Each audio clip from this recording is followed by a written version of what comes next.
Good morning and welcome to the Sunday Coffee Edition. Joining as usual, the future governor of Virginia, TK Eppley. We've got a special guest, the Ninja, joining us for some coffee. Today is the season finale. We'll be back sometime late summer, early fall, gonna try and spice some things up. But until then, as per usual, I am your host, Dr. Dan Ford, and this is Echelon Orchid. Guess who's back?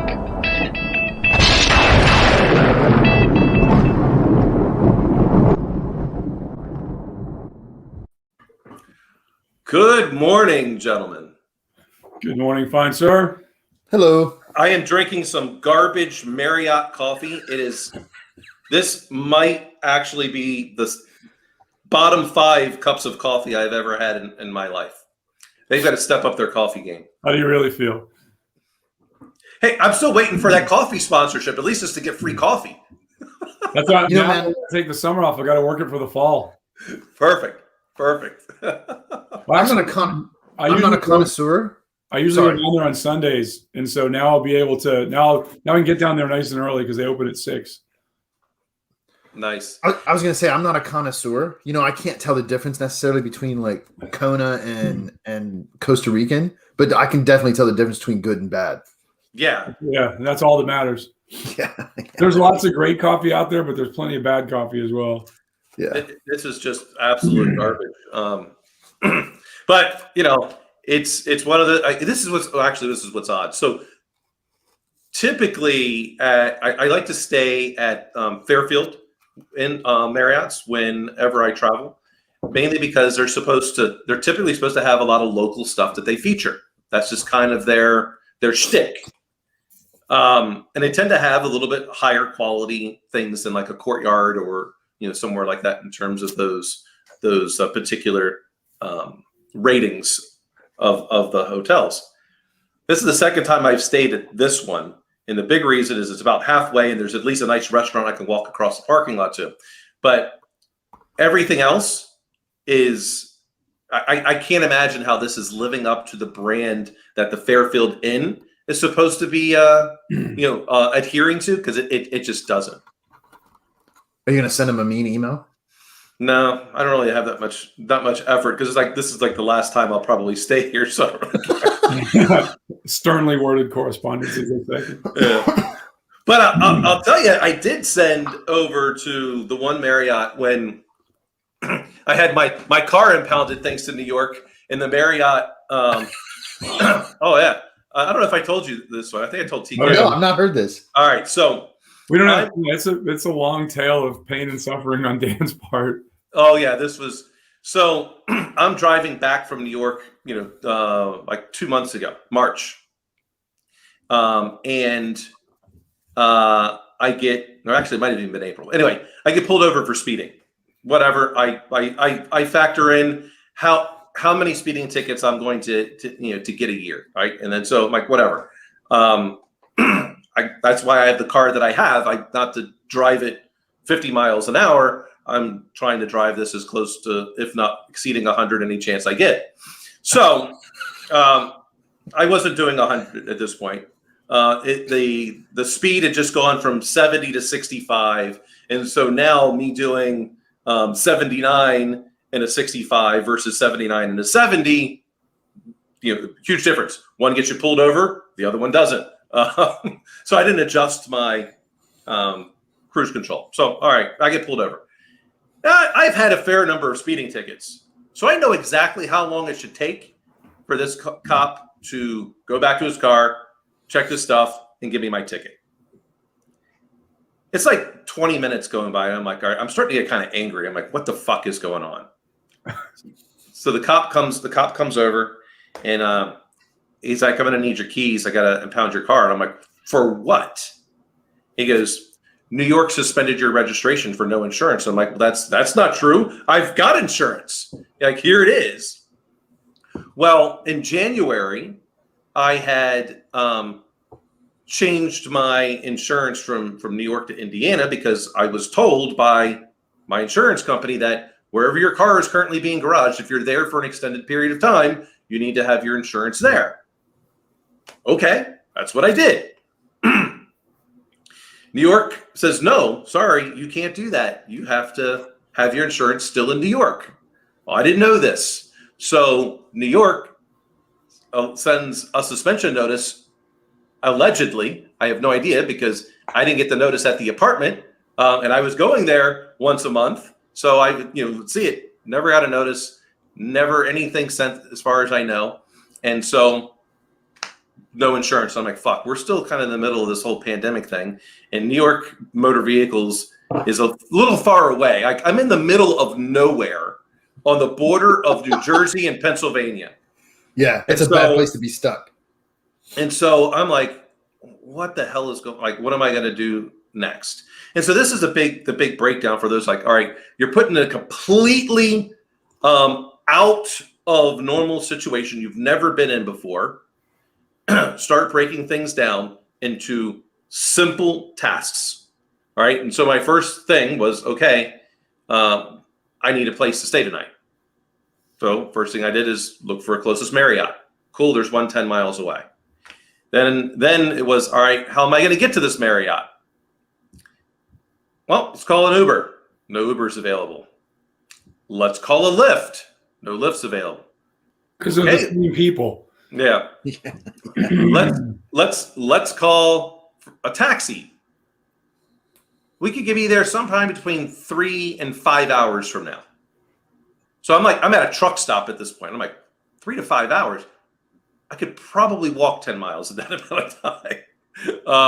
So I'm like, and when I'm not walking, it's also kind of cold. So I said, let me call them. Let me call the hotel. Because sometimes they have those shuttle buses, but this one's a little bit far away from an airport, so I didn't think so. So I explained to the lady that answered the phone, like, look, here's the situation. This is what I'm in. Well, the first part is they called and they asked your name, and I'm like, Dan Ford. They look it up, like, oh, thank you for being a premium platinum member. Thank you. That's exactly what I was hoping for, because now you get special treatment. This is where all of my money going towards Marriott comes in handy. So I'm like, hey, I need a huge favor. My car just got impounded. I am 10 miles and there's no way I can get to you. Is there any way someone can come get me? She says, hold on, comes back like a minute later. My general manager is on his way. He'll be there in about 15 minutes. So I'm able to get to the hotel. So I sent them both. Her name was Winter. I can't remember what the general manager's name was, but I sent them both edible arrangements. So I just did that. So they both got some chocolate and fruit. Hey, they didn't have to go out of their way, and so I figured get what's $100, like they saved me a ton. So now I'm trying to get on the phone with the motor vehicles. Like, I need to figure out now, how am I going to get my car back? Am I going to be here a month? Am I going to be like, I could have, I would have flown or something along those lines before then, but it's a Wednesday when this happens. So I get to the hotel like at about 3:00. Motor vehicles closes at 4:30. So I get on, I'm on hold. I'm on hold for 90 minutes, 30 seconds. Because during that 30-second mark, it said, our call center is now closed. Please call back between the hours of Monday through Friday from 8 a.m. to 4:30 p.m. Goodbye. I was on hold for 90 minutes and 30 seconds. So I'm like, great, now what? So I'm like, fine. I will make sure I'm the first person that gets answered on Thursday morning. And I do. I get there, and they're like, okay, well, you have to call, this insurance line, but you're going to have to pay an administrative fine, and it's pretty much immediate for this because it was less than 90 days. If I had been more than 90 days, I'd have been completely screwed. But again, it's like, okay, here it is. But this is where you got to all consistently use negotiation tactics. Like, you're always, if you have to ask for something, you're in a negotiation. If someone is asking you for something, it's a negotiation. So the big part is to make sure that your voice is staying even keeled, and that you're never kind of, utilizing like an inflection tone downward, because that makes people feel uneasy. So, stay more of a jovial like, voice as much as you possibly can. About at least, the different research out there says 80% of the time, but at least that you want to sound more of those ways. So I'm constantly like, hey, I am in a complete bind. I'm an idiot and I need some help. And this is a situation, please tell me, what is it that I can do right now to help move this things forward? And every time I got to the next step, extremely helpful. But when they all come on, this was the key. Every single person that first answered the phone at the motor vehicles sounded like I was just being a nuisance to them. Like they were irritated that they were having to talk to me. So I'm always like, hey, I really appreciate your time and your help here. Like I just constantly reinforce that to get that, what's called labeling, for those that don't understand, know the negotiation stuff. I'm just using this, and eventually I get to the person like, okay, you gotta call Progressive, you gotta get your insurance labeled here and send the proof of insurance, and that's gonna have this barcode on it. Okay, cool. I do that. They're like, okay, it's in the system. Typically, it's once nightly processing hits, you're good to go. Sometimes it takes 2 days. It all depends on our IT folks. And I'm like, I wanted to be like, that's not true. But I didn't do that. I refrained. I said, awesome. I will call back. You put that on the inside? Yeah. I will call back tomorrow at 8:30 because the insurance people don't open until 8:30. So I get 8:30. They're like, hey, I see it. So I'm like, all right, cool. Here's the link to pay your fine, which cost me like $800. So for me saving, this is the big lesson in all this. For me saving $300 for that 3 months cost me about $1,000. I like it how that's the lesson. The lesson isn't don't fucking speed. No. We've all met Dan, right? I mean, that's, like that's speed limits are just a suggestion. Like it's. It's funny when you say that. It's not so funny when my 16-year-old says it. Yeah. Well, so did you have the car registered in the state of New York or in the state of Indiana? It was in New York because that's where my apartment and stuff was. So that's what, but because of COVID, my car had been in Indiana for almost a year. And the whole reason I started this up is that I read something in January that said that it was some person getting into a nightmare because their car was in another state due to COVID. They got into a car accident. And then because they were there for like 2 months, the insurance company doesn't want to pay the claim because they had now had the car out of the state for that period of time in another like household that they were staying at. And so I'm like, well, shit, I've been in Indiana now for like a year. I don't want to. So I called up Progressive and they said, they probably forgot the part where you're going to need to turn in your tags to New York and go get tags in Indiana. They left that part out. I didn't, I had no idea. It's not like I moved state to state. So it's not like you're on the land. Yeah. So amazing. But this is some of the fucked up stuff. So like, okay, you got to go to this police station to get your car. All right. So I go to that particular police station. Thankfully, I actually was able to get an Uber. This is where I'm like, I remember with the problem I had yesterday. So as I get to the place, I'm like, hey, buddy, I'll tip you really well. Could you just hang out here so I can make sure that my car is actually here? Thank God I did that because get there, like, yeah, here's the address where your car is. Now, mind you, the police station where I had to go to was about 5 minutes from where my car was towed. You would think my car would be somewhere close by. No. Oh, no. Oh, no. No, because the police chief's less than intellectually gifted nephew owns the impound yard. Yeah, which is 37 miles away. So that's why all of a sudden it went from 800 and why did I, wind up, costing me $1,000? Yeah, well, because now I've got, the Uber bill and, and all that stuff that's coming up. So thankfully I went up like, hey, it's about another 37 miles away. He's like, no problem. Just change the address. Let's go. He's like, it's a good day for me. I'm like, yeah. And so, I tipped the guy like $50. So, because otherwise I'd have been screwed again. Because I'm sitting there going like, there's no Ubers or Lyfts around. He'd have been telling us this story live from Pennsylvania this morning, a month later. Yeah. Well, no, I had to think. I was like, all right, I will call a car service to take me to the airport.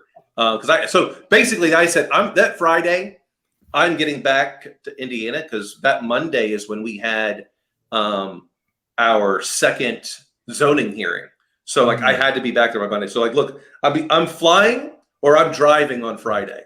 Well, I started driving on Friday. That's awesome. Moral of the story: don't speed. No. Dan's moral of the story is don't get caught and have your insurance shit together. Yeah. And don't believe Progressive. Yeah. I'm kind of like, I'm definitely not believing Progressive anymore with that. I could just like the only reason why I'm there is because they're cheap. And they have great advertisements. The new one with the old guy who helps old people navigate, those are my favorite ones. Well, you can relate. I know. Except I actually understand the technology and a strange, weird occurrence for somebody that's 150 years old. Right. Well, you're in the top 1% of your peers. Thank goodness. Is that because the other 99% are fucking dead? Yeah, Maybe. it's a lonely peer group. I'll tell you that. See, I got to tell you, I had to step away for a little bit because of the busy semester, which thankfully has been over now. But I missed the jokes. I did. Yeah, I mean, Dan stopped telling me what's going on with the show every week. I just show up and he pistol whips me with a topic, and then we go. Well, there's a reason what I found, and I did, and it all came about when Jason and I did that organ harvesting one. So I was like, hey, look, do you want all this information, ahead of time to prepare, or do you want to be the initial shock and get that initial reaction? He's like, I think we should do the initial reaction, and it turned out to be.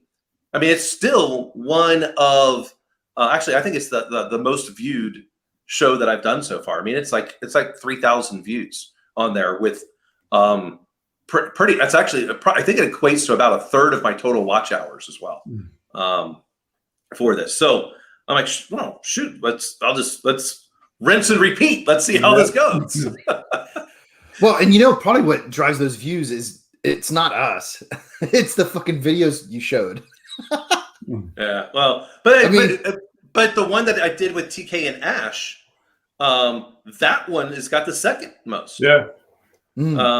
So it really. The funny thing about that is when Ash basically said, you have everything that's within you, and I was like, I'm so stealing that. I know he thought I was going to run off with it, and then later I posted it on social media and gave him total credit for it, and now Ash is a vociferous follower of what I do on Insta and in reverse as well, right? Yeah, he's a super cool guy as well. Yeah. And so like part of it has been we have a third guest, we have an additional guest, and the only people that know really what we're going to be talking about is me, because I don't even tell, like the guest knows they're going to be kind of talking about it, but they don't know what angle I'm taking, and I tend to have a 15 to 20 minute session with them to get some notes about all their stuff, and so I'm the only person with the notes, so those instant reactions turn out pretty well to get those. It's like the unboxing. You haven't even alerted me as to what the topic is for about 2 months. It was just like, hey, you still good for tomorrow? Yes, I think. Yeah. Look how professional it's become, though, man. This is nice.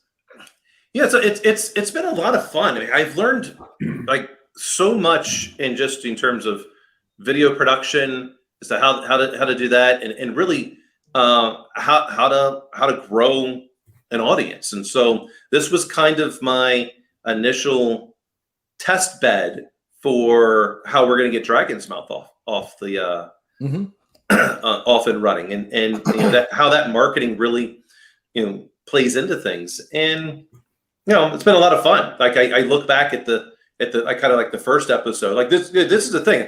This is episode 77. In a year we've been doing this for a year now. Because I think I did a first episode sometime in like either late April or early May last year, and then got into the routine of Wednesday, Sundays, and then adding a third person. And so for the three of us with This Week in Tech, and now the three of us in one way or another have been doing this together for almost 3 or 4 years now. We're going on our 4th year now. Yeah. And part of it is, and hopefully people out there that wind up listening get something out of it. Therapy for us. Let's just get that out. Yeah, well, it absolutely is, but it's also, I try to pick topics that I want to know more about. I just want that I'm going to learn, and that I have to learn on, and then this way, it makes everyone a little bit better because we all have a little bit different perspectives. Even though the biggest criticism that I get from for all three of us is that we all think too similarly along the same line, so there's not enough spiciness. So we're also trying to stay one step ahead of the YouTube police and not get completely banned. Yeah. Everybody out there. Yeah, well, I mean, as long as we don't start purporting to be, doctors with medical degrees, because Jason and I are doctors, but because Michaela Peterson is, I think, who's Jordan Peterson's daughter. She's still demonetized on YouTube because she's advertising how many of her health issues have gone away by going to a carnivore diet. So she's completely demonetized. So from YouTube, she only gets stuff from whatever sponsors are there. And so I think we do a pretty good job of saying we're not doctors. This is what we're trying for ourselves. This is what seems to be working for us. Go see a medical doctor, and if you're thinking about it, we put those disclaimers. Not everyone really does, but whenever we have a third person on that gives us a different perspective, the show views go quite higher. So. Well, I don't know about you guys, but my schedule's massively resolved itself. So once we resume, I'll be able to resume. Nice. So are you? When you say this, did one of the particular institutions get voted off the island? Yes. Or okay. Right. Yes. Is it public? I don't care. Okay. So the great ninja is taking his talents back to Maryland. Time to move on. So unlike LeBron, Jason actually has real talent. So that's debatable, dude. I mean, I got some things, but talent may not be in that set. Well, let's just put it this way. LeBron can't win without two other superstars that he goes out and recruits because he can't do it on his own. You're doing this on your own. Hey, man, I learned a long time ago not to say no to opportunities. So when things just kind of open up in front of you, I think, and I really do sincerely believe this, I think it's almost an obligation to chase it down. So I don't know if Dan told you, TK, I'm going to leave High Point and I'm going to go to University of Maryland. That's awesome, man. You're going to stay in North Carolina, though? Yeah. As it turns out, some people I worked at another school are part of the global campus system. Yep. That's awesome. So I'm going to do some stuff for them. And all things equal, intellectually, monetarily, and everything for you, it helps you out. Dude, and I'm not exaggerating. They doubled my salary and cut my workload in half. Hey, where do I sign up for that? Yeah, right. I mean, and it's one of those things we talk about opportunities and observations and being prepared for moments, right? And it really was just a confluence of events. I was on a phone call with somebody. I was doing a favor. Yeah. They needed help doing reviewing something. And this conversation just turned to you seem to be talented at this, to use Dan's word. How would you like to do this for us all the time? I'm like, how much do you pay? Yeah. Okay. Talk about it, right? I mean, because you're like I am. It's you want to be compensated correctly, but it's not I know you as a person. It's not a raw dollar thing. There's a whole bunch of other things intrinsically that go into it as far as life, job satisfaction, all those things, and you got to pay me. Yeah. Right. Well, see, so here's the missing puzzle piece to catch you up on. We bought a store for my wife. And so my wife now for 4 months has been doing sewing and quilting lessons, which has always been her dream. That's what she wanted. Right. That's awesome. And it was the same thing, man. We'd done a modification to the house and she was going to open up a workshop here. And she posted it on Facebook, I think. And somebody reached out to her that is in High Point of all fucked up places and said, hey, we're retiring. We have a sewing store. Would you like to buy it? Yes. As a matter of fact, I would. Right. How much is it? And that was that. And so to do that, she quit her software job. And that's how this all came up. Like, well, you know, if I can cover your nut, you have infinite runway to grow that business now. So Right. There you go. Done. Check. Yeah, and it's exactly the same thing with the distillery. Similar way. Because I really thought long and hard, because a couple people had asked me, like, why do I not want to do the distillery like full time? Well, because it's a passion, and I think if I do that hobby of me enjoying it will feel like work, and then I'm not going to enjoy it any longer. I kind of enjoy. I feel like my purpose in being a business leader is on the right path.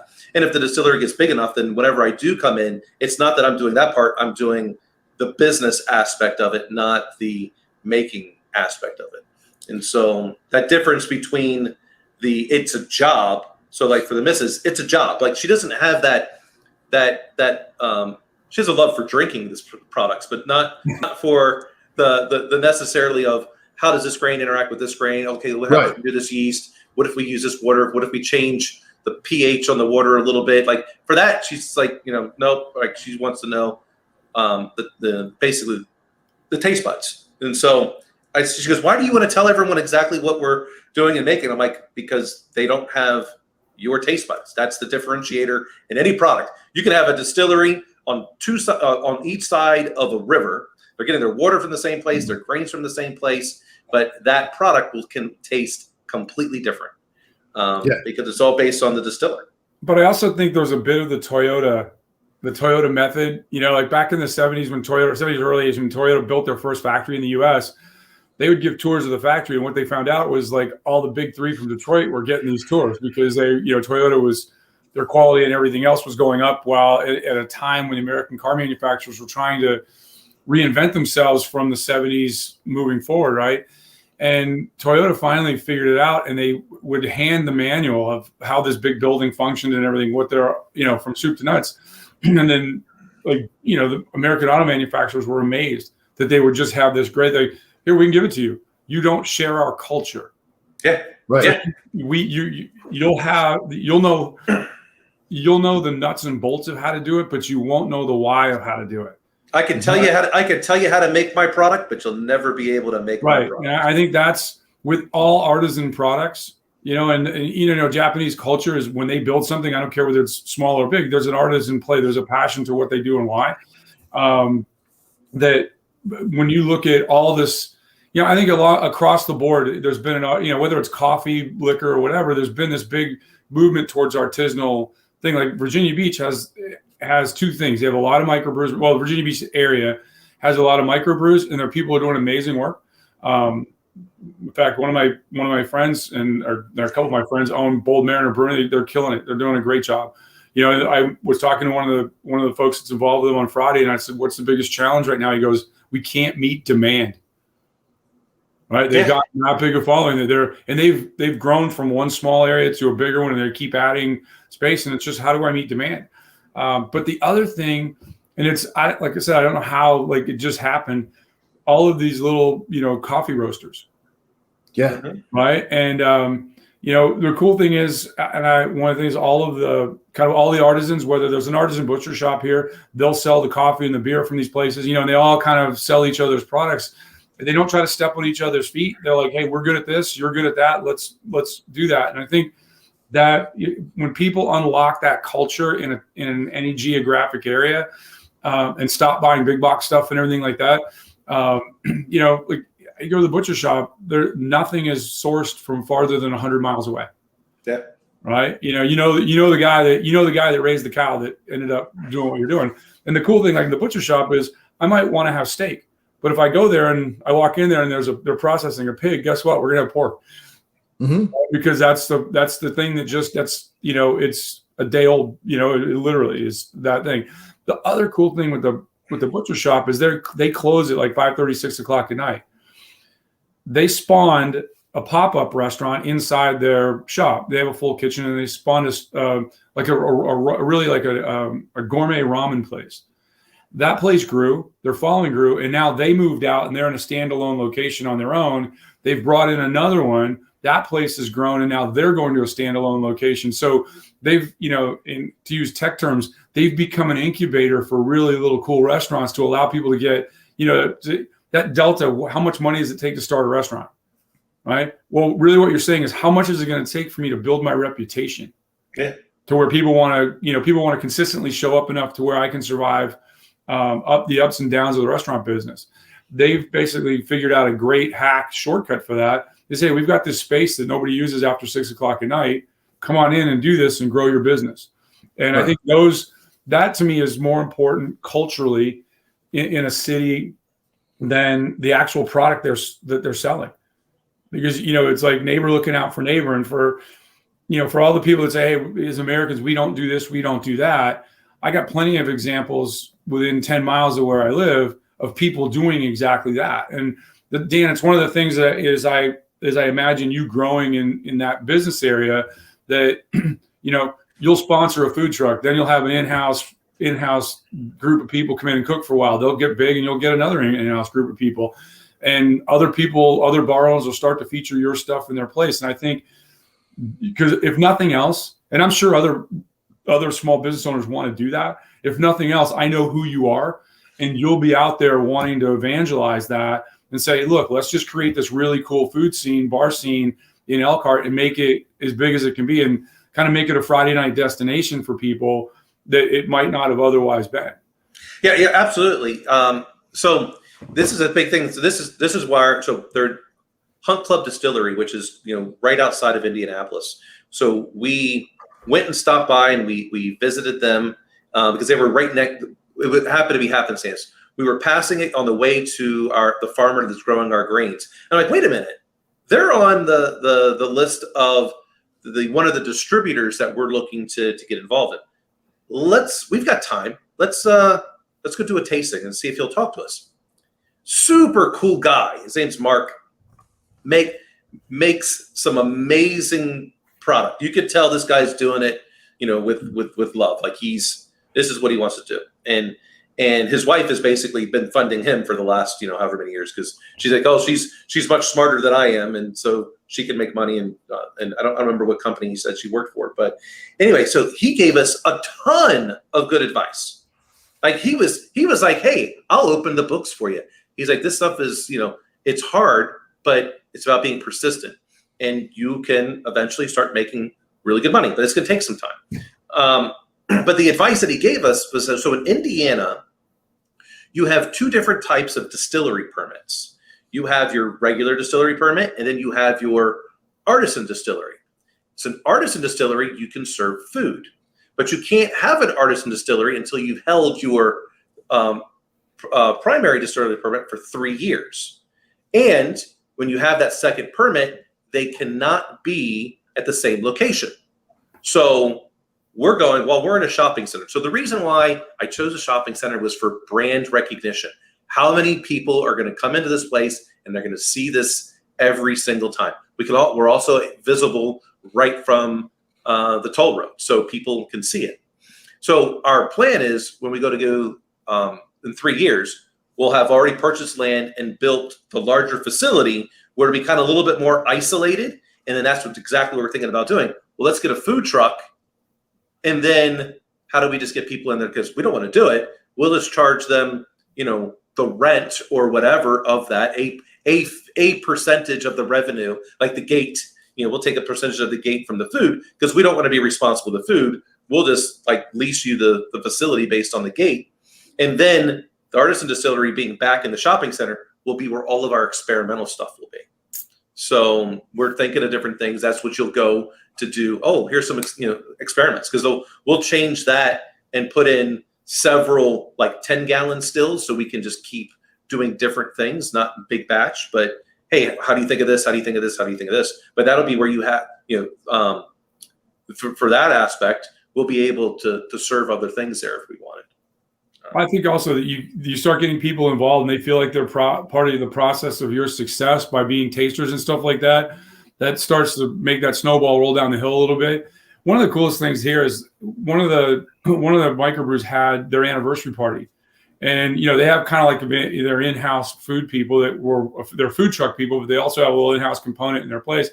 For the anniversary party, they just had a whole bunch of food trucks, right? And it was like battle of the food trucks, and everybody, it was a lot of the newer food trucks where they're helping those people establish their game. So wherever they're at, kind of in the county, so to speak, they got some good brand recognition because they can piggyback off a senior brand. And it's what companies did to the microbrew to help them get going when they first started, 3 to 5 years before that. Yeah. So Jason, what kind of challenges is the missus having right now with just her business growing? Because you said it's growing pretty fast. Like you're already sold out for like the summer workshops. Yeah. I think her two biggest problems are figuring out how to schedule everything appropriately. So, right now she's kind of stuck in some ways where she's basically there 7 days a week and she's open 6. And she's had to stack lessons because the labor doesn't scale linearly. Like 3 times this week, she was there from 12 until 8. Right. Which, depending on what my schedule is, which is another reason why my schedule opening up is fortuitous, has some friction to it. Right.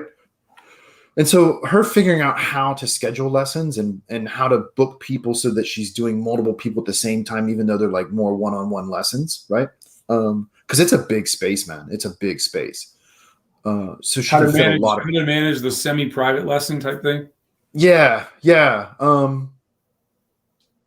That's getting better. And then it's really the biggest thing is what she wants it to be in the future. And so, the idea was she would go through and run the business exactly as it was being run when we bought it for the first year. The only thing she's really added is quilting, which nobody has. The closest store you can go to and do quilting is, it's in Greensboro, Winston-Salem, which is a half-hour minimum. So that's a big trip for people. And so that's growing. Past that, then it's just trying little things. Like, she's done minimal marketing, but what she's done has a good return. Because even like she did there's like a community group that gets notifications through social media. And I think it was like $200, $250, right? To write up this little ad. I helped her write it, and she put it in there and they blasted it out. Well, because of the way she charges for these lessons, you only need one student and you've covered that expense, which is a good return on marketing.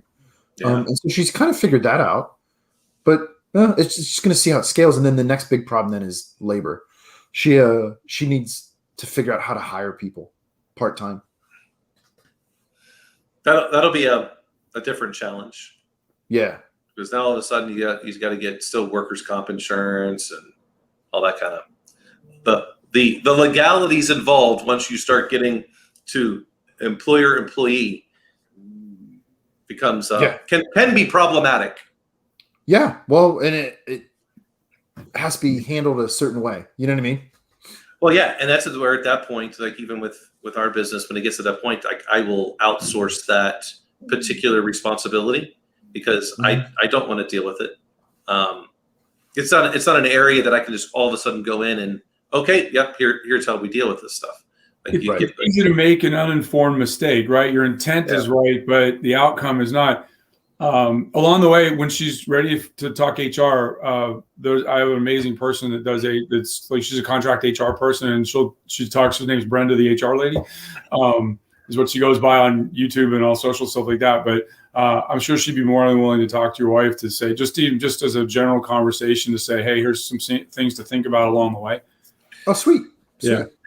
So I'm curious, is the missus, is she just doing stuff on Facebook, Instagram? What is she like? How is she trying to promote from a social perspective? Oh, man, that didn't work out well, man. She got permanently banned from Google. And I think she's probably gotten banned from Facebook too. So I didn't realize quilting was so controversial. Like, is it because she uses a cross stitch? She's come up with her own cross stitch pattern, and that's now made all these other seamstresses and whatever you call the male version of it. Are they all up in a roar? Like, what's going on? It's the dark sewing cabal.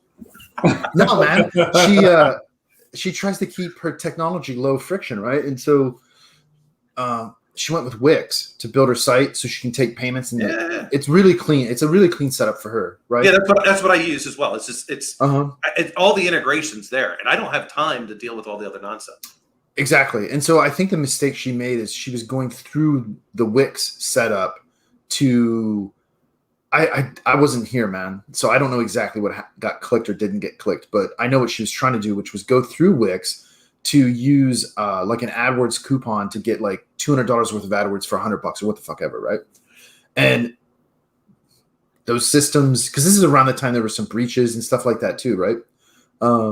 Got detected essentially as like automation, and it was like an Instaband.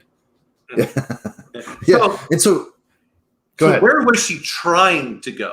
Like, was she trying to go, Google, Facebook, Instagram? What was she trying to get to? She was going to experiment with using Google and Facebook primarily. As it turns out. And Google as in the search engine, or like YouTube, or? Oh, no, the search engine. Okay, got it. Yeah. And so as it turns out, because there's just not that much sewing and quilting available to people, it's really just like you talk about artisan businesses, and it's primarily through word of mouth and reference. And so, she's done really well at making sure people feel like they're becoming part of something, which is the differentiation she's trying to make, which is, this is like TK was talking about, this is an experience that you can come to. That's how she's grown. And she's started to do like more local marketing through, like I was saying, like the social media community newsletter. Our pool, our neighbor, our community pool opens up today, in fact. And she has one of those big banner ads with her logo and stuff on that she bought. I think it was like $100. So, I mean, it's really low yield stuff, but it seems to be working pretty well. Nice. So where I was going with this, which is something that's quite interesting. When you take a look at the different social media platforms, Facebook, Instagram, Pinterest, Twitter, it seems to me that even though, and I don't know so much about Pinterest, but Instagram, Facebook, same thing, same others, right? But there are people that are like literally going, fuck Twitter and fuck Jack Dorsey, but they're okay with Mark Zuckerberg and Facebook and Instagram. Right. And I'm seeing that what appears to be a trend of Twitter is losing people constantly, but Instagram continues to rise. Now, Facebook, not as much. You got to keep them kind of separate, even though you can combine the platforms. But Instagram is on the rise, and Twitter continues to decline. Yeah, when I look at her, but I wonder why is it that people hate Jack Dorsey so much, but not so much Mark Zuckerberg? That I don't have an explanation. I don't think it's a question of, it's like, which Bond villain do you detest the most, right? None of them. They're all amazing. Well, but I do agree with you that I think that Facebook is kind of flattening out as far as thing and maybe going to decline. But what you're really saying is you're comparing Instagram to Twitter because they're both short, sharp, quick experience thought things. I think Instagram is on the rise largely because there's less words, there's more pictures and video, and there's no reading, right? I don't care if it's 140 characters or whatever, there's no reading. And Twitter is, you see it all the time, the description is cesspool, right? There's a word if you go up, I don't know how it's trending when there's discussion about it, but and I don't know the actual statistics on anything, but from the kind of the outside looking in, there appears to be less censorship. Right. If you look at when people talk about COVID or anything to do with the vaccines, in Instagram they put warnings and redirect you to a CDC site, right? You can agree or disagree with whether it's thing, but they're pushing you somewhere else, saying, "Hey, there's other information to go over here," right? They're not telling you not to believe it. I think subliminally that's what some groups within that thing would like, but in general, here somebody posts something up, it can be controversial, but another thing. Whereas I think whether it's true or not, Dorsey is viewed as a guy that's like, he sits there and goes, nope, you can be on my platform. Nope, you can't be on my platform. And if you disagree with me personally, you're off my platform, right? That's that's the reputation it's been garnered, right? Whether that's an actual fact or not doesn't matter, because that's what a large measure of people believe. Right. That's when Facebook is this big amoeba that encompasses and grabs information from a large portion of users and non-users' lives, right? And Instagram is not quite been tarred with that same feather, whether or not they're as aggressive about grabbing data or not. Yeah. Yes, as part of that, like I'm seriously considering, especially getting into next season, just because when I take a look at where a lot of the views come from, hardly any of it from Twitter, like through Periscope, ton through Facebook, YouTube. Even I get a couple of people on Twitch at one time, and then so like I have 0 people. Right now we had about 10 people live at one point. It kind of fluctuates here and there, but it's just I'm concerned just getting rid of Twitter altogether. It's just kind of be more of a pain in the ass. Like, yeah. Well, and for her, she gets a lot of traction off Instagram, and I think a lot of that is because it's inherently what she's producing is visual, right? And so there's something too when she takes pictures of, because she does kids and adults, but she does more kids. Having a kid actually make something with their hands and then stand there holding it and a picture is posted, right? There's some glory around that at a community level, and that seems to be what's doing well for her, if you want to construe that as marketing. Well, it is. I mean, it's any time that you're putting your brand out there, it's marketing. All right. Yeah. And depending on what type of analytics you want to put around it, just tells you how mature you are with your data that you're collecting. But right. But Wix does a ton of even that. Like so I started with the distillery putting out our like newsletters through it, and then because then I can track how what people are doing, what they're not, and if they don't want my notification, they can unsubscribe. I don't it's fine. But I do keep note of all those salespeople that constantly call upon me through LinkedIn because, hey, I downloaded my LinkedIn stuff and I took all the email addresses from there, threw it into this thing. All those account managers that have unsubscribed, guess what? I will unsubscribe from you, of which I did. Vindictive prick. I was going to say, Jason, like after all these years, like there's immutable constants in life, and that is number one. Yeah. Hey, it's all about reciprocity. Well, here's the thing, especially with LinkedIn now. Like somebody sends me a message, you can't like, hey, do you want to have a discussion about this? Hey, some days I can't get to everybody that's asking me, hey, I want to be your contact. Well, my thing is like, okay, what's the countdown to after I click the yes button before you're asking me for something, right? You don't want to be you don't want to be an associate of mine, a virtual associate. You want to sell me something, and if I don't get back to you, I don't want to hear the old adage of, hey, you got to keep in contact 7 times. 7 times but by the 7th time I want to hunt you down, right? If I and I just get tired of saying, hey, no, thank you. Well, have you thought about this? That's why I said no, thank you. Right. No means no. Stop raping my ear holes and my eye holes when you just keep sending me information. Right.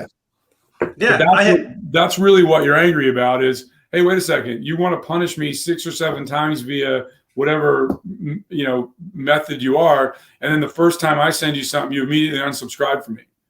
Right. Yeah. You mean you don't like pesky salespeople getting after you?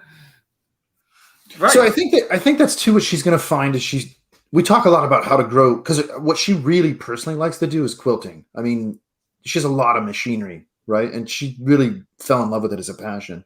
And so I think she's trying to figure out how to keep the sewing part, teaching people how to sew as, let's say, the stable part of the business, and then use that as a platform to build this quilting thing, which doesn't exist in the area, like I was saying. And she still does, man, a couple quilts a month. She was part of a quilt guild where we lived in California, which is really unique, kind of old world guild type thing, right? It's kind of cool. And she still does a couple quilts a month for those ladies. They'll ship them here. She quilts them up, ships them back. And she does all kinds of custom stuff. So I think it's a matter of figuring out exactly what she wants to do with it, and then how to bring that out to the community and then advertise it. So we'll see, man. But now she has infinite runway. I fulfilled my purpose. How far? What's the like? Well, I don't because I don't have a map in front of me. What's the distance between where you guys live in Asheville? Hour and a half, 2 hours. Because I think that if I'm in, I from what I remember, I haven't been to Asheville in forever, but they always have big like artisan things going on in Asheville, right? It's like quintessential mountain community, even though it's affluent, right? They still have a lot of that, and now it's like upscale artisan stuff, right? Yeah, it is. It is. Yeah. They still fall back to that old kind of county fair mentality type thing. I think that's another. You have that's. I think as a sales thing, you have that within your path, and I think that if she gets out to Asheville. And people say, because people want to, wealthy people want to have this, I want to quote for this, or I want to quote for that. She's 90 minutes away. She becomes the source, I think. One of the things that's really cool. No, you're spot on. One of the things we've talked about, because there's some interesting niches you can fulfill. We've always been big fans of Renaissance fairs. And I've been to a few. I've not been to all of them or a lot of them, but man, the Ren Fair here near because we're closer to, in terms of major cities. Winston-Salem's the most adjacent. That's only like 20 minutes. And then next would be Charlotte. We're on that side. Okay. Right. Kind of more or less halfway in between Raleigh and Charlotte, but closer to the Charlotte side. So the Ren Fair that's out by Charlotte in the fall is fantastic. And so we've talked about setting her up as a guild member and having a booth there.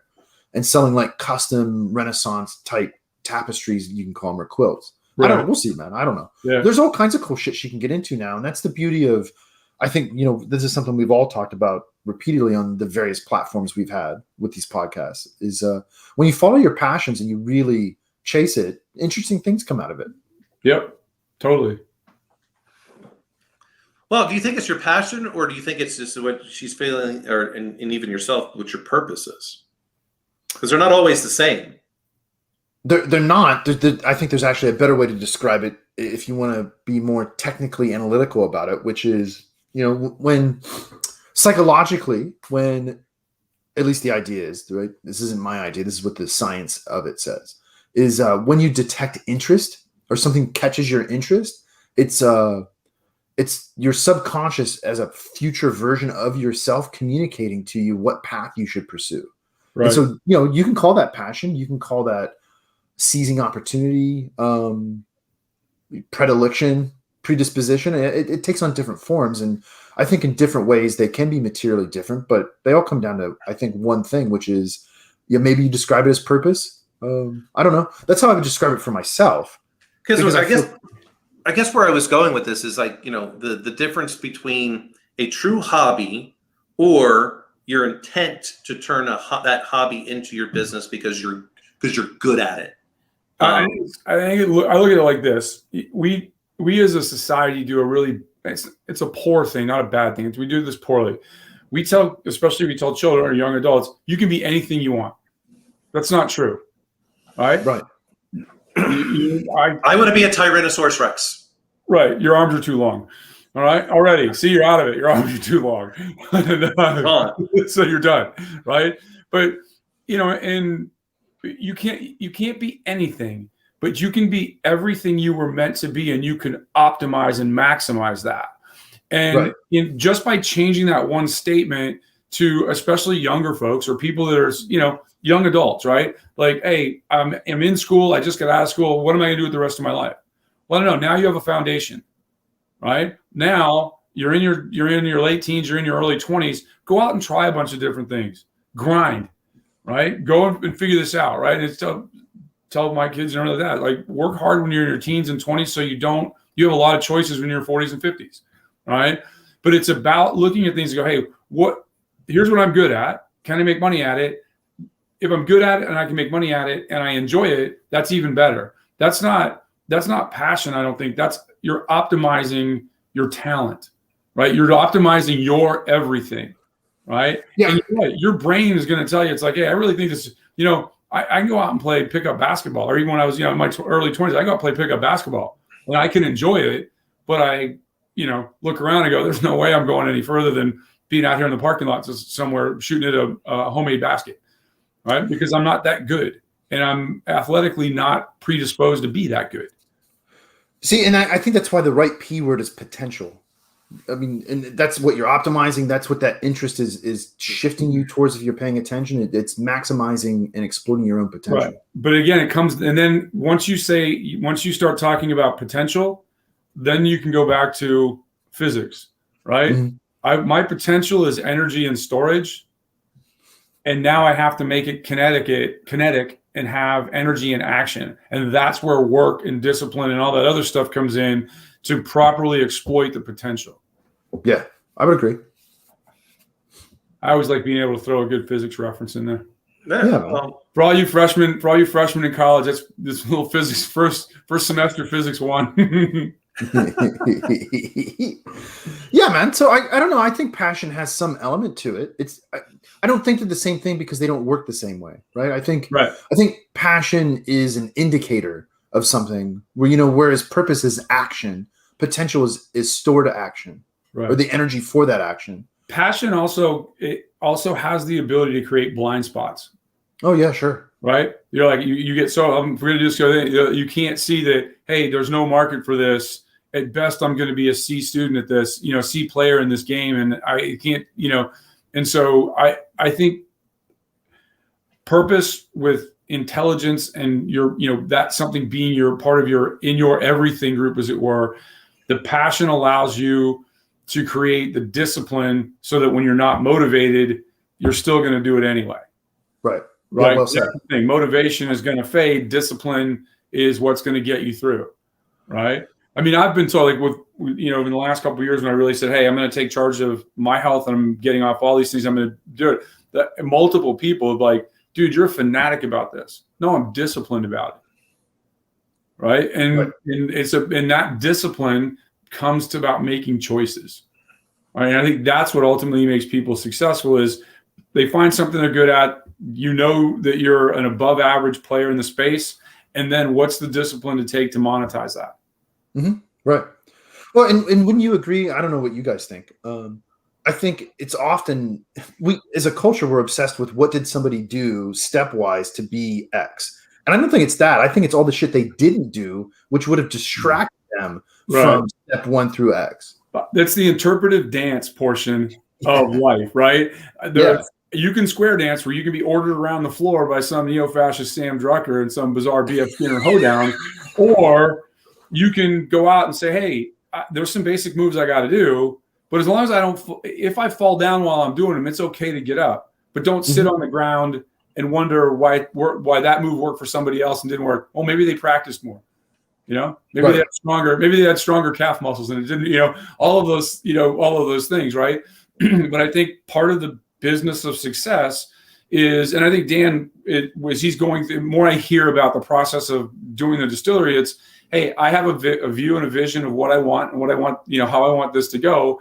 But you know what? I'm going to use every available resource, even other folks' experience along the way, because at some point there's 100, 200 things I have to do. Probably 80 or 90 of them, I can get a really strong inferred good behavior so I don't make some of those same mistakes. And then the rest of it, that becomes our secret sauce as we grow a brand. Well, yeah, very, very much so. So, Mike, the first thing, this is where I look at, like, all businesses are basically a technology business that happen to be delivering a service through technology in some capacity, right? And so I said, okay, well, let me take all the things that I know about technology, and what's the thing that we all try to do? Automate. How do we simplify it? And then that way we're only focusing on the hard things. And so for me, it was, all right, I've got X amount of products I want to develop. How can I do so and have the least amount of mash bills? So that's your grain makeup.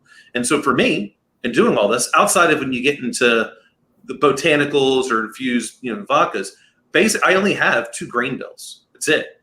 It's a grain for the different whiskey, and that same grain is also used for our grain vodka, and then the other grain is being used for the infused vodkas, the rum, and the gin.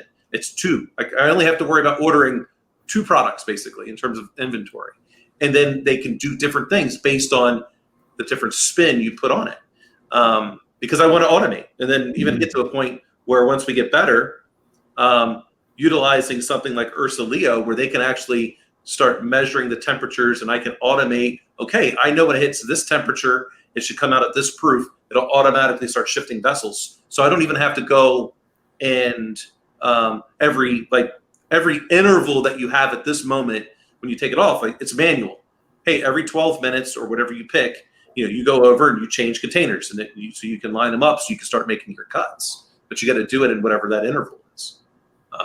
So I just take everything from technology, figure out how can I simplify everything. I'll tell you what my takeaway for today is, because I can't let this pass without mentioning it. BF Skinner hoedown. That's a great line, dude. It's an old line from I can't remember which comedian, and I don't know why it stuck with me. It was like an 80s comedian talking about it, and I don't know how it got it. Just weird shit enters my head periodically. No, I appreciate it, man. I do, and I'm gonna fucking find a way to use that somewhere, because that's classic. That's a great line. BF Skinner hoedown. I can see it in my mind. You know what I mean? Well, it's the art of storytelling, right? You've got to be descriptive, right? And that one might not reach everybody, but for the audience that it reaches, you're like, yep, I totally understand what you're talking about. Mm-hmm. Hey, TK, got someone asking whether or not you've ever been to the Bumbling Bee in Virginia Beach. The Bumbling Bee? I've been to the Bee and the Biscuit. I don't even know where the Bumbling Bee is. Oh, evidently it was featured on Shark Tank, and so someone wanted to know whether or not you've been there. Hold on, let me look. Let me see who, what, where, and why.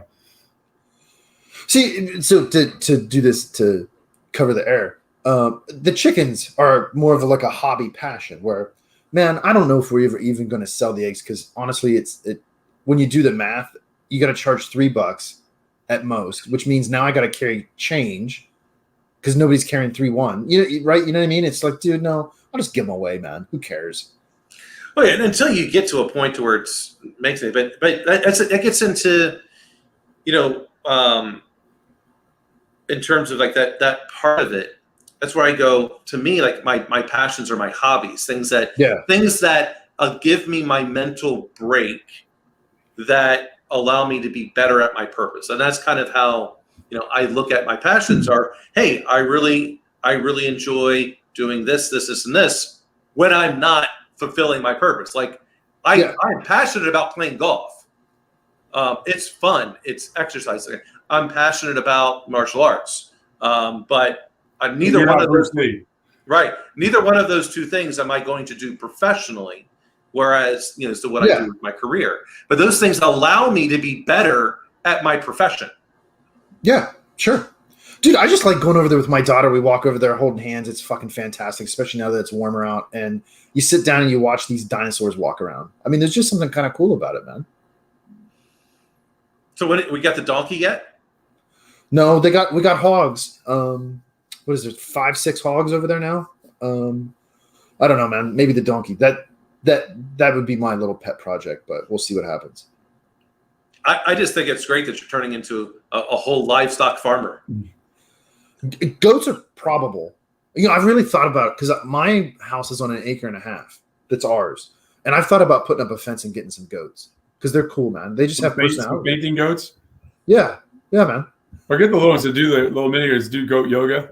Yeah. I like goats, man. They're kind of cool. They're creepy, but they're cool. There's a one of the microbrews around here. They have a big farmhouse. Like their thing is built on a big farmhouse. If you're, it's one of those things, you're driving down a major road in Virginia Beach, and this is one of the cool things about the beach is some of the land that used to be farmland that didn't encroach, and they might have encroached a little, but there's this big old wraparound porch farmhouse and everything, and that's the place. And they have outside tables. And one of the things they did early on was they started doing goat yoga. And then go get beers and burgers, right? Because those things all go together. It's like, yeah, right. Why not? Yeah. Well, we've thought about doing chickens ourselves, mainly because, like, at least right now, we go through a lot of eggs just consistently. But for the last week, we've started the Carnivore Diet, just trying to get ourselves, basically eliminating all of the things and figuring out what's going to go well for our bodies. But I'm like this is great. Adding with the exercise for the past several weeks in terms of doing something, getting back into martial arts, and then this, like in the last week, I've lost 10 pounds, and I don't feel hungry. Like I'm not consuming anywhere near the amount of calories that I was, and I feel full. Good. I tell people that all the time when people are like, "Hey, how do you change your lifestyle? How do you modify your body and stuff like that?" It's like you've got to get to a point like raw calories and like people counting calories. That's not how you create a sustainable lifestyle of health, right? It's a combination of what you put in your body, when you put it in your body, and what you understand about. A big thing for me because of my arthritis and everything is I want to do everything I can do to eliminate inflammation from my body. Mm-hmm. Well, for me, that's not having those dense like wheat-based carbs and stuff like that, because those are real that. And the other half of it, as I've grown, is like what really kicks off a big insulin response. Right? If I can hold that down, that goes further to do that. Yes, it's worked for me, but I don't advocate that everybody does it. But when you do make a lifestyle change, being a food monk where you're, I'm not eating this, I'm not like where you're denying yourself. There's one thing to say, hey, my body on average, and there's a formula you can go out, look online and figure it out, like from height, weight, age, and everything, here's the rough amount of calories I need a day to be stable. If you want to put on lean mass, eat good food and be in a couple 300 calorie surplus.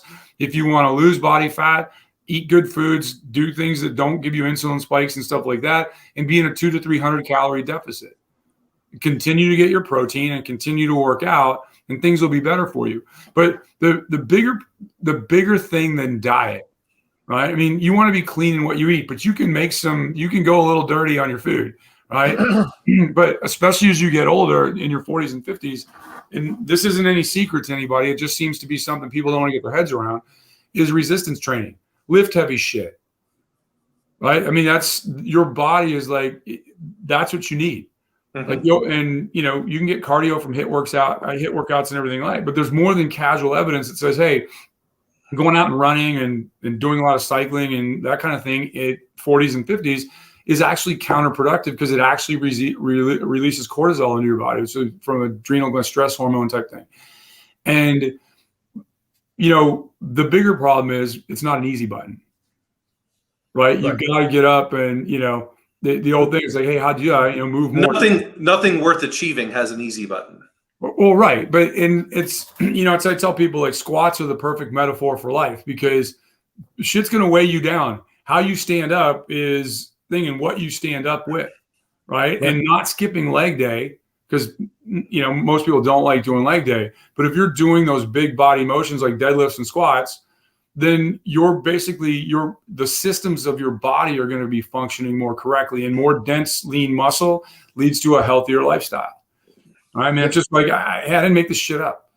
Right? It's like, it's not like there's no fancy formula. There's no fancy pill, right? Can I substitute meals and stuff with protein shake? Yes. But again, look on the back, understand what's in those. And because there's nutrition facts and there's supplement facts. I submit buy protein powders and meal replacement stuff if that's what you're into. That has a nutrition facts panel, not a supplement facts panel. Right. And actually, there's two supplement facts panel. One of them has the euphemistic proprietary blend thing, so you can't, what's in it, you just can't tell what proportion. So usually it's whatever their secret ingredient is. You don't know how much of it you're getting. I was reading an article the other day that the Food and Drug Administration is considering banning that label, so that you have to have explicit labeling, even if it's supplement, right? And then the only difference for the folks out there that don't think is the nutrition facts are things that have been approved by the FDA to be considered to be sources of food, and then supplements are things that have not completely been tested. They're approved to put in your body. They just haven't associated it to any of their hard nutritional facts.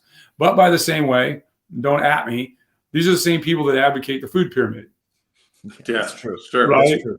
And so the food pyramid actually needs to be turned on. It needs to have that Maslow's flip of hierarchy, where thing, because, and I'll just, again, I'm, me, I like, if you want to tell me that cloud networks aren't secure, I can show you the zeros and ones why they can be, right? But I'd prefer to say, hey, the Intel community in the US spends about $800 million on cloud networks because they're not secure. Because it's a common sense way to associate that, yes, they are secure, right? Well, it's the same way with the food pyramid. Like, we feed cattle grains to fatten them up. Why isn't it going to do the same thing to us? Yeah, exactly. So this is really what's really so screwed up with the FDA. At least one of the things. There's probably many. Here we go. So I cannot use pea blossom tea in my gin because it's not an approved substance to use in alcohol, even though you can still have it as a tea. But yet all of these people are going and getting a vaccine on an emergency approval. And just like that, we're banned from YouTube. I find that interesting that because I am by far someone that's against vaccines, and I was scheduled to get the Johnson & Johnson one a little while ago, but that happened to be right when they had all those quality control issues, and so they canceled my appointment. So I just went, well, wait a minute. I've got to go through all this compliance stuff at my job, all this compliance and regulation stuff for the distillery. There's no exceptions. I don't think I want to put an exception into my body at this particular point. So I've made a conscious decision that I'm just going to wait until the vaccine has been granted its full approval by the FDA. Now, I understand that the two major ones, Moderna and what's the other ones? The Pfizer. They've both applied for their back in April. They applied for the full release, so that way they can the full certification. I don't know how long it'll take, but I kind of go, if I got to go through all these regulations, well, I think I'll just wait. I don't feel like I'm at a high risk. You're saying it's not about being anti-vax. It's about being thorough in what you do. There's a scientific method, and are we following that or are we not following that? Yeah. Right? Well, and it's risk-based decision making. Right. Yeah. Yeah. So, that's just kind of, but that's what I find so interesting. All these people are like, oh my gosh, no. Pea blossom tea it's been a tea that's been used for thousands of years in Indonesia. Like, it's not, they're like, oh no, you can't use that in alcohol, but you could buy the tea itself. Like, wait, a natural ingredient's a natural ingredient. It's either it is or it isn't. Like, what's the rationale behind it, or do they just say you can't use it? So their rationale is that it's about 3 years ago, someone actually finally petitioned to get it done. Because if it's not on the FDA list of what you're allowed to do, then it's therefore not allowed. So until someone petitioned for it, but they petitioned for it 3 years ago and it has made no movement. So the response back from the FDA is, well, it's still in the adjudication process. I love that. Sounds like you need to be an Indiana State congressman and get some lobby going. GS 10 behavior at the FDA at its finest. Yeah. Well, I'm feeling like TK being governor of Virginia has a better chance than me becoming a state senator. Just yeah. Well, that reminds me. I forgot to show you something. Because I will be the leader of the sovereign territories of the Carolinas. Look what a student made me. Yeah.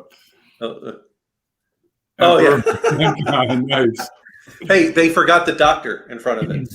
Are you advocating the reunification of the Dakotas as well? Yes.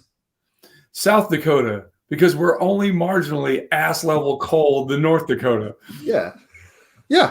Well, see, if you combine the Carolinas and the Dakotas, then we can bring in Puerto Rico and DC as states, and it'll be a wash because you'll have the same amount of states, and then the same amount of representatives. Yeah, and the same amount of change the flag.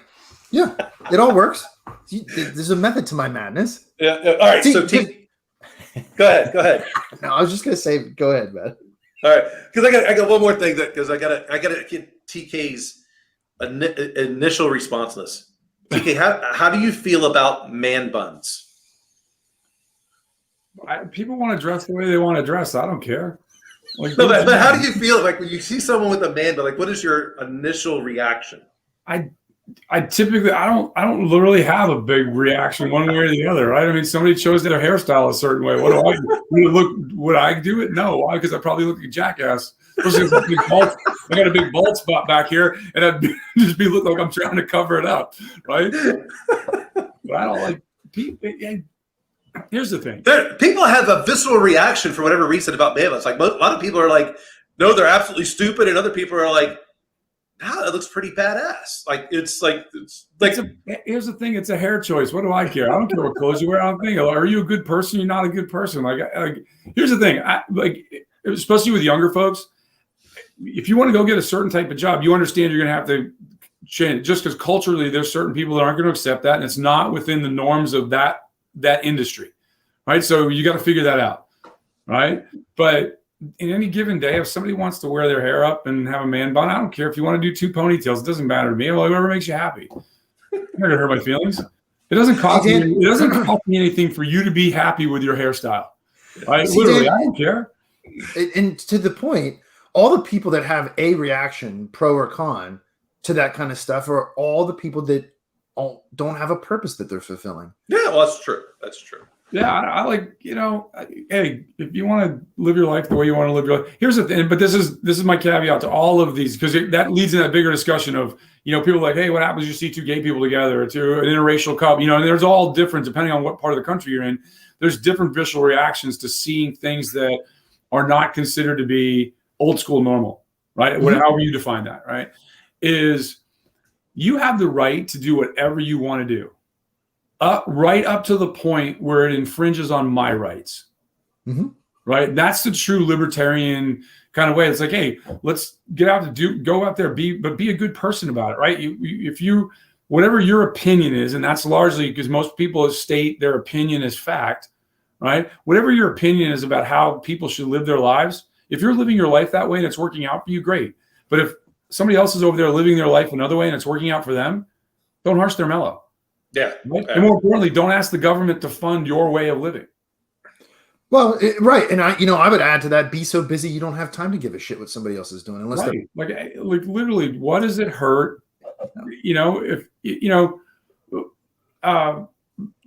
My daughter's got her basketball party, and one of the coaches was joking to my daughter, one of the other girls said, hey, I'm going to get your dads to show up in Speedos and to this pool party next week. And the first thing my daughter said was, please don't ask my dad because he will do it.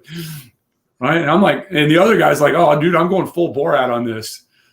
Right. It's like, is there a skinny enough teabag I can wear to walk in that place?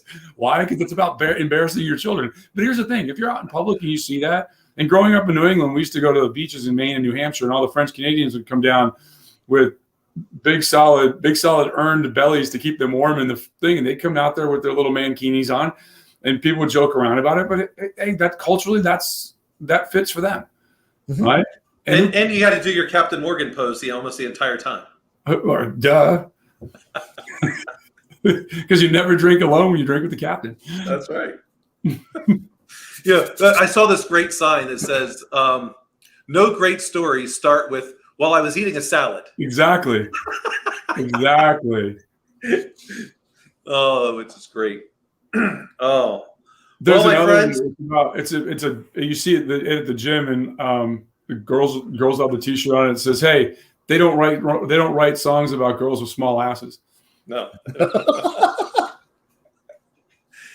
When Jared was a little guy, I'm talking like 5 or 6 years old, he comes down the stairs one day and all of a sudden he walks in, he's like, I like big butts and I cannot lie. And there's this little thing because funnily enough, on the radio, that song came in and that's all he got. And I'm like, yep, it's 6 years old. Good job, son. Way to go. Starting them early. Way to memorize all the words on that one. And then now parents are having to try to just keep their young kids away from listening to Cardi B and memorizing those lyrics. Yikes. Oh, yeah. Well, my friends, it's been a good season. Thank you for joining. Thank you for helping it to be amazing. Any parting words since no one's going to have any words of wisdom over the next 2 months? Go, Jason. I'm looking forward to next season and talking about interesting things. As am I. And the 2-month break will give us 2 months of backlog of both interesting and stupid shit to talk about. Yeah. Yes. Of course. And I think they're equally important. Agreed. Of course they are. Actually, sometimes I think the audience thinks our stupid shit's better than our important, than our relevant shit. Which, okay, you just got to know your people. Yeah, the trick is you got to weave it in to where it sounds like stupid shit, but there's actually important lessons, undertones that are in there. Hopefully they'll catch on. So awesome. That's the art of storytelling. Exactly. All right, my friends, have a great rest of your week. Have a great summer. But I'm sure I'll be talking to you outside of here. But it was great having you all on. See y'all soon. Goodbye, everyone. Take care. Good to see you, TK. You as well.